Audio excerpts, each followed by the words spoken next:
नमस्कार दोस्तों, स्वागत है आपका हमारे चैनल सक्सेस पॉइंट एजुकेशन पर। और फ्रेंड्स, आज मैं आपके लिए लेके आया हूँ 15 जून की करंट अफेयर। तो चलिए फ्रेंड्स, देखते हैं कि कौन कौन से क्वेश्चन देखने को मिलेंगे और क्या है उनकी डिटेल्स और क्या पॉसिबल ट्रिक्स उनके ऊपर बनाई जा सकती है। तो चलिए फ्रेंड्स, शुरू करते हैं क्वेश्चन नंबर 1 के साथ आज की करंट अफेयर। आदिवासी छात्रों के लिए ISO प्रमाण पत्र प्राप्त करने वाला ओडिशा देश का पहला राज्य बन गया है। पहले चरण में मूल्यांकन के लिए किन जिलों के छात्रों को लिया गया था? Odisha became the first in the country to receive ISO certificate. और ये बताना है कि किस जिले के छात्रों को उसने लिया था। देखिए फ्रेंड, राइट आंसर है मेरा बोथ 1 एंड 2। देखिए जैसे कि आपको इमेज में दिख रहा है कि हमारे नवीन पटनायक जी हैं, जो कि हैं CM, यहाँ के ओडिशा के CM हैं नवीन पटनायक, और जिनके हाथों में है एक ISO सर्टिफिकेट, है ना। ये सब आपको दिख रहा है फ्रेंड। तो अब ये बताना है कि वो कौन से दो जिले थे जिनके छात्रों को लिया गया है। वो है क्योंझोर और संबलपुर। तो क्योंझोर और संबलपुर जो कि ओडिशा के दो जिले हैं, वहाँ के छात्रों को लिया गया है, तो इसलिए उनको क्या मिला है? ISO certificate. तो ISO सर्टिफिकेट प्राप्त करने वाला पहला राज्य जो बना है वो बना है ओडिशा, और जिसके दोनों जिले थे, एक क्योंझोर और एक संबलपुर। तो फ्रेंड, ये सब आपको याद रखना है। और वहाँ के CM जो हैं आपको याद रखने हैं, वो है नवीन पटनायक।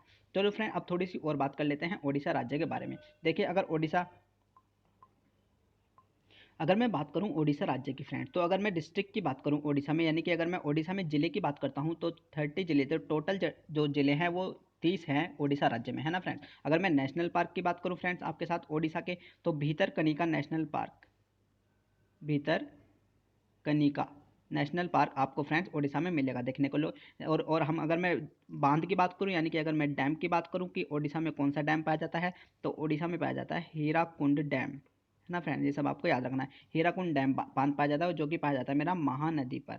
तो फ्रेंड, ये सब क्वेश्चन बहुत ज़्यादा इंपॉर्टेंट है स्टैटिक के लिए, इसलिए मैं आपको डेली के डेली बताता हूँ कि किस राज्य की क्या चीज़ बहुत ज़्यादा इंपॉर्टेंट है। तो याद रखना है, ओडिशा के जो CM है वो है नवीन पटनायक, और ISO सर्टिफिकेट पाने वाला पहला राज्य कौन है? ओडिशा है, और जिसके जो दो जिले हैं, क्योंझर और संबलपुर। तो फ्रेंड, ये सब आपको डिटेल याद रखनी है। तो चलिए आगे बढ़ते देखते हैं नेक्स्ट क्वेश्चन, क्वेश्चन नंबर 2 की हम बात करते हैं। 2020 में राज्य भर में ग्रीन मिजोरम दिवस किस दिन मनाया गया?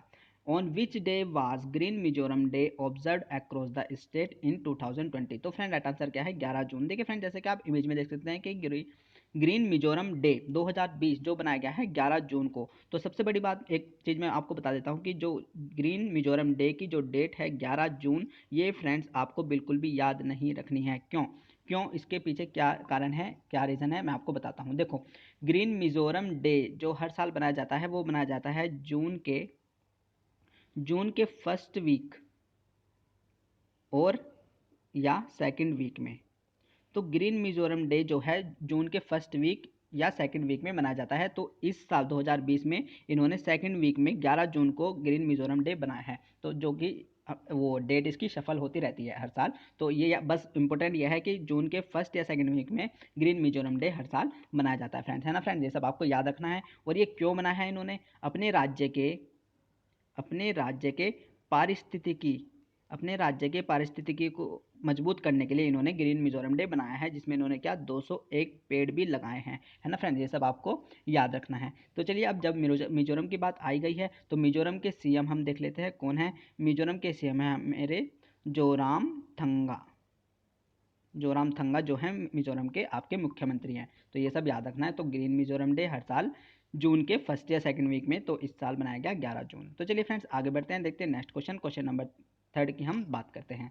HDFC बैंक के कार्यकारी निदेशक के रूप में किसे नियुक्त किया गया है? Who has been reappointed as the executive director of HDFC bank? तो फ्रेंड, राइट आंसर क्या है? कैजाद भरूचा। देखिए हिंदी में कैसे लिखेंगे हम इसको? कैजाद भरूचा, है ना। तो आप नोट डाउन कर लीजिए कि कैजाद भरूचा जो बन चुके हैं, वो एग्जीक्यूटिव डायरेक्टर बन चुके हैं ऑफ HDFC बैंक। तो फ्रेंड्स, अब ये देखना है कि इनकी जो अपॉइंटमेंट है वो किसने करी है। इनकी अपॉइंटमेंट जो करी है वो करी है RBI ने, है ना। तो चलिए, ये सब आपको फ्रेंड्स याद रखना है। और RBI ने अपॉइंटमेंट करी है कैजाद भरूचा की, जिनको क्या बना दिया गया है? HDFC बैंक का एग्जीक्यूटिव डायरेक्टर बना दिया गया है। अब RBI की बात आ गई है, तो RBI के बारे में थोड़ा डिस्कस कर लेते हैं। RBI कब इस्टेब्लिश हुआ था? RBI इस्टेब्लिश हुआ था मेरा 1 अप्रैल 1935, है ना। 1 अप्रैल 1935 को RBI की स्थापना हुई थी। और अगर मैं RBI के हेडक्वार्टर की बात करूं, तो वो है मेरा फ्रेंड्स मुंबई में। तो फ्रेंड ये सब आपको याद रखना है। आरबीआई की स्थापना हुई 1 अप्रैल 1935 में और उसका हेडक्वार्टर है वह है मुंबई में। और आरबीआई ने क्या घोषणा करी है कि एचडीएफसी बैंक के एग्जीक्यूटिव डायरेक्टर बनाया है किसको, कहजाद भरूचा को, जो कि आप इमेज में देख सकते हैं। तो चलिए फ्रेंड्स आगे बढ़ते हैं, देखते हैं क्वेश्चन नंबर 4 की हम बात करते हैं। किस राज्य सरकार ने बाल श्रम शिक्षा योजना का शुभारंभ किया है? Which state government has launch the child labour education scheme? तो फ्रेंड राइट आंसर क्या है, उत्तर प्रदेश। उत्तर प्रदेश जैसे कि आप इमेज में देख सकते हैं, ये हैं उत्तर प्रदेश के सीएम यानी कि मुख्यमंत्री योगी आदित्यनाथ, है ना। तो इन्होंने क्या लॉन्च किया है, इन्होंने घोषणा करी है किसकी, बाल श्रम शिक्षा योजना यानी कि चाइल्ड लेबर एजुकेशन स्कीम की इन्होंने घोषणा करी है ना फ्रेंड्स। ये सब आपको याद रखना है। अब उत्तर प्रदेश की बात आई गई है तो उत्तर प्रदेश के बारे में थोड़ा सा जान लेते हैं, डिटेल देखते हैं उत्तर प्रदेश के बारे में। देखिए उत्तर प्रदेश में अगर मैं जिले की बात करूं यानी कि अगर मैं उत्तर प्रदेश में डिस्ट्रिक्ट की बात करूं तो 75 डिस्ट्रिक्ट आपको फ्रेंड्स देखने को मिल जाते हैं। और वहाँ के जो सीएम हैं उनका नाम है योगी आदित्यनाथ, है ना फ्रेंड्स। ये सब आपको चीज़ें याद रखनी है। और अगर मैं नेशनल पार्क की बात करूँ उत्तर प्रदेश के नेशनल पार्क, तो दुधवा नेशनल पार्क, है ना। दुधवा नेशनल पार्क भी आपको उत्तर प्रदेश में देखने को मिलता है। और अगर मैं डैम की बात करूं यानी कि बांध की बात करूं तो गोविंद वल्लभ पंत आपको वो ये डैम आपको देखने को मिलता है, जो कि कहाँ है मेरा, रिहंद नदी पर है ना फ्रेंड। ये सब आपको याद रखना है। और अगर मैं उत्तर प्रदेश के नेशनल एनिमल की बात करूं तो वो है फ्रेंड्स मेरा बारहसिंगा। तो ये सब भी आपको याद रखना है। और अगर मैं नेशनल पक्षी यानी कि वो मतलब सॉरी नेशनल नहीं, राज्य पक्षी, अगर राज्य पक्षी की बात करूँ तो वो है मेरा सारस, है ना। तो फ्रेंड ये सब आपको याद रखना है। और ये भी याद रखना है कि बाल श्रम शिक्षा योजना यानी कि चाइल्ड लेबर एजुकेशन स्कीम जो लॉन्च करी है वो करी है उत्तर प्रदेश ने। तो ये यूपी पीसीएस में आने के चांस इस क्वेश्चन के बहुत ज़्यादा हैं, तो इसलिए आपको ये क्वेश्चन याद रखना है। तो चलिए फ्रेंड्स आगे बढ़ते हैं, नेक्स्ट क्वेश्चन, क्वेश्चन नंबर 5 की हम बात करते हैं। हाल ही में अंतर्राष्ट्रीय ब्रांड कार्गो के एम्बेसडर कौन बने हैं? Who has recently become the brand ambassador of cargo international? तो फ्रेंड राइट आंसर क्या है, सोनू सूद। देखो फ्रेंड जैसे कि इमेज में आपको दिख रहे हैं एक्टर सोनू सूद, इनको क्या बना दिया गया है, कार्गो इंटरनेशनल का ब्रांड एम्बेसडर नियुक्त किया गया है। देखिए एक अकेले ऐसे एक्टर थे, मतलब एक ऐसा अभिनेता जिसने क्या किया था, श्रमिकों को अपने पैसों से बसिस करके उनको घर पहुंचाया था। तो ये अकेले ही ऐसे अभिनेता हैं जिन्होंने अपने पैसे से बसिस करी और श्रमिकों को उनके घर पहुंचाया, को मतलब कोरोना वायरस के समय में, है ना। तो ये सब बहुत ज़्यादा अच्छा काम इन्होंने किया है और इनको कार्गो इंटरनेशनल के ब्रांड एम्बेसडर भी बनाया गया है सोनू सूद को। तो फ्रेंड ये सब आपको क्वेश्चन याद रखने हैं। तो चलिए फ्रेंड्स आगे बढ़ते हैं, क्वेश्चन नंबर 6 की हम बात करते हैं। हाल ही में सहकार मित्र योजना किसने शुरू करी है? Who has recently launch Sahakar Mitra scheme? तो फ्रेंड राइट आंसर क्या है, नरेंद्र सिंह तोमर। देखिए फ्रेंड जैसा कि आप इमेज में देख सकते हैं, ये है हमारे मंत्री नरेंद्र सिंह तोमर जिन्होंने क्या सहकार मित्र स्कीम को लॉन्च किया है। अब नरेंद्र सिंह तोमर किस मंत्रालय के मंत्री हैं, ये सब आपको पता होना चाहिए फ्रेंड्स। तो ये है मेरे एग्रीकल्चर यानी कि कृषि मंत्रालय के ये मंत्री हैं, है ना। तो एग्रीकल्चर के हमारे मिनिस्टर हैं, ये सब आपको फ्रेंड्स याद रखना है।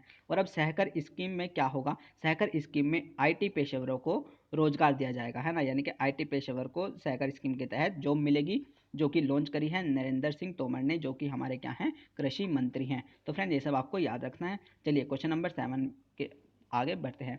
विश्व रक्तदाता दिवस कब मनाया जाता है? When is World Blood Donor Day celebrated? तो फ्रेंड राइट आंसर क्या है, 14 जून। देखिए फ्रेंड जैसे कि आप इमेज में देख सकते हैं कि हर साल वर्ल्ड ब्लड डोनर डे यानी कि विश्व रक्तदाता दिवस हर साल 14 जून को मनाया जाता है। देखिए आपने एक मूवी देखी होगी, 7 खून माफ, है ना। 7 खून माफ आपने एक मूवी देखी होगी। तो इसमें क्या आ रहा है, खून यानी कि रक्त आ रहा है ना। रक्त आ रहा है और वो भी कैसा, 7। तो 7 का अगर मैं मल्टीपल की बात करूँ तो 7 का जो मतलब एक मल्टीपल है 7 है, और जो दूसरा सबसे पहला मल्टीपल है वो कौन है, 14। तो 7 का जो दूसरा एकदम मल्टीपल है वो कौन सा होता है, 14। तो याद रखना कि 14 यानी कि 14 को ही मनाया जाता है 7 खून माफ, क्योंकि उसका मल्टीपल क्या है, 14। तो 14 तारीख को मनाया जाएगा हमेशा विश्व रक्तदाता दिवस यानी कि वर्ल्ड ब्लड डोनर डे, है ना फ्रेंड। ऐसे आपको इस क्वेश्चन को याद रखना है। तो चलिए फ्रेंड्स आगे बढ़ते हैं, देखते हैं क्वेश्चन नंबर 8 की हम बात करते हैं। किस राज्य ने अपने पर्यावरण मंत्रालय का नाम बदल दिया है? Which state has change the name of its environment ministry? तो फ्रेंड राइट आंसर है मेरा महाराष्ट्र। तो महाराष्ट्र के मुख्यमंत्री देखिए आप, ये हैं महाराष्ट्र के मुख्यमंत्री कौन है, उद्धव ठाकरे। तो ये सब भी आपको फ्रेंड्स याद रखना है, उद्धव ठाकरे। और ये हैं इनके लड़के आदित्य ठाकरे, है ना। तो आदित्य ठाकरे ने घोषणा करी है कि हम अपने पर्यावरण मंत्रालय का नाम बदल देंगे। और क्या रखेंगे, सबसे बड़ी बात तो है नया नाम बदलकर इन्होंने अपने पर्यावरण मंत्रालय का नाम क्या रखा है ना फ्रेंड्स, ये सब भी आपको पता होना चाहिए, पर्यावरण और जलवायु परिवर्तन। तो ये सब फ्रेंड्स आपको याद रखना है। पर्यावरण मंत्रालय का नाम बदलकर पर्यावरण और जलवायु परिवर्तन रख दिया गया है महाराष्ट्र राज्य ने, और ये कराई है घोषणा आदित्य ठाकरे ने, है ना फ्रेंड्स, ये सब आपको याद रखना है। अब चलिए, जब महाराष्ट्र की बात आई गई है तो महाराष्ट्र के बारे में थोड़ी सी डिटेल और देख लेते हैं। एक तो हमने देखा सबसे पहले कि वहाँ के सीएम कौन है, उद्धव ठाकरे जी, जिनका नाम है उद्धव ठाकरे। अब थोड़ी सी बात और करते हैं। देखो, अगर मैं नेशनल पार्क की बात करूँ महाराष्ट्र के, तो महाराष्ट्र में आपको जो इंपॉर्टेंट नेशनल पार्क है जो हमेशा एग्जाम में पूछे जाते हैं वो कौन कौन से हैं। एक तो है चंदोली, जो कि आपका पूछा जाएगा, है ना, और एक है नया गांव जो पूछा जाएगा, और एक है पेंच। तो ये 3 नेशनल पार्क हैं, यानी कि राष्ट्रीय उद्यान है 3 इंपॉर्टेंट, चंदोली, नया गांव और पेंच, जो कि महाराष्ट्र के हैं और जो कि एग्जाम में बहुत ज़्यादा पूछे जाते हैं ना फ्रेंड्स, ये सब आपको याद रखना है। और अगर मैं बांध की बात करूँ, डैम की बात करूँ, तो वो कौन सा है, जयकवाड़ी। जयकवाड़ी बांध यानी कि डैम आपको देखने को मिलेगा, जो कि किस पर है, गोदावरी नदी पर, है ना, गोदावरी नदी पर। क्वेश्चन में आ जाता है कि जयकवाड़ी बांध महाराष्ट्र में है, वो किस नदी पर है, तो याद रखना है गोदावरी नदी पर। और फ्रेंड्स ये भी याद रखना है क्या, कि पर्यावरण मंत्रालय का जो नाम बदला है अपने, वो किस राज्य ने बदला है, महाराष्ट्र ने बदला है, और पर्यावरण और जलवायु परिवर्तन कर दिया है ना, और वहाँ के सीएम है उद्धव ठाकरे। तो फ्रेंड्स ये सब आपको याद रखना है। तो चलिए आगे बढ़ते हैं, नेक्स्ट क्वेश्चन, क्वेश्चन नंबर 9 की हम बात करते हैं। हेल्थ केयर चैन पोर्टल आरोग्य पथ किसने लॉन्च किया है। Who has launch the health care chain portal आरोग्य पथ। ठीक है फ्रेंड, जैसे कि आप इमेज में देख सकते हैं आरोग्य पथ, तो ये किसने लॉन्च किया है, ये क्या है, हमारे CSIR ने। तो CSIR ने क्या किया है, आरोग्य पथ पोर्टल लॉन्च किया है फ्रेंड्स, है ना। तो ये किस लिए काम करेगा, ये करेगा कोविड-19 मतलब कोरोना वायरस से बचाने, कोरोना वायरस महामारी से बचाने के लिए आरोग्य पथ काम करेगा, और जो लॉन्च किया है CSIR ने लॉन्च किया है। तो चलिए अब थोड़ी सी डिटेल और देख लेते हैं, CSIR के बारे में हम बात करते हैं। देखिए CSIR की स्थापना कब हुई थी, CSIR की स्थापना हुई थी मेरी 26 सितंबर 1942, है ना, यानी कि 26 सितंबर 1942 को CSIR की स्थापना हुई थी फ्रेंड्स, है ना, ये सब आपको याद रखना है। और अगर मैं CSIR के हेडक्वार्टर की बात करूँ, तो वो है मेरा नई दिल्ली में, है ना, तो वो है मेरा न्यू दिल्ली में, है ना फ्रेंड्स, ये सब आपको याद रखना है। तो चलिए अब बात करते हैं थोड़ी सी CSIR के फुल फॉर्म के बारे में। देखो CSIR की जो फुल फॉर्म है मेरी, वो है the council of scientific and industrial research. तो ये सब आपको याद रखना है। CSIR की फुल फॉर्म पूछी जा सकती है ना, या फिर ये कह दिया गया कि CSIR की फुल फॉर्म ये है, और डिनोट करता है, कोई भी वर्ड पूछ लेगा ISR में से, कोई भी वर्ड पूछ लेगा कि ये किस नाम को डिनोट करता है, तो आपको याद रखना है CSIR की पूरी फुल फॉर्म आपको फ्रेंड्स याद रखनी है, ताकि आपका कोई भी क्वेश्चन मिस ना हो। कि the council of scientific and industrial research, जो कि CSIR की फुल फॉर्म है, और जिसकी स्थापना हुई थी 26 सितंबर 1942 को, जिसका हेडक्वार्टर नई दिल्ली में। और CSIR ने क्या किया है, कल आरोग्य पथ पोर्टल को लॉन्च किया है ना, जो कि बहुत ज़्यादा इंपॉर्टेंट क्वेश्चन है। तो चलिए फ्रेंड्स आगे बढ़ते हैं, नेक्स्ट क्वेश्चन, क्वेश्चन नंबर 10 की हम बात करते हैं, जो कि आज का हमारा है लास्ट क्वेश्चन। हाल ही में तमिलनाडु सरकार ने कोयम्बटूर शहर का नाम बदलकर क्या कर दिया है। Recently the government of Tamil Nadu has rename the Coimbatore city as. तो फ्रेंड राइट आंसर क्या है, कोयम्बटूर। देखो इन्होंने कोयम्बटूर का नाम रख के क्या रख दिया है, इन्होंने रख दिया है कोयम्पुत्तूर।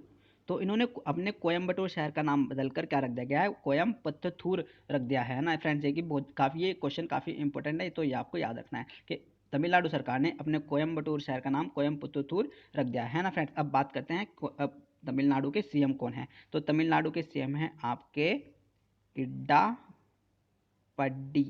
इड्डापड्डी के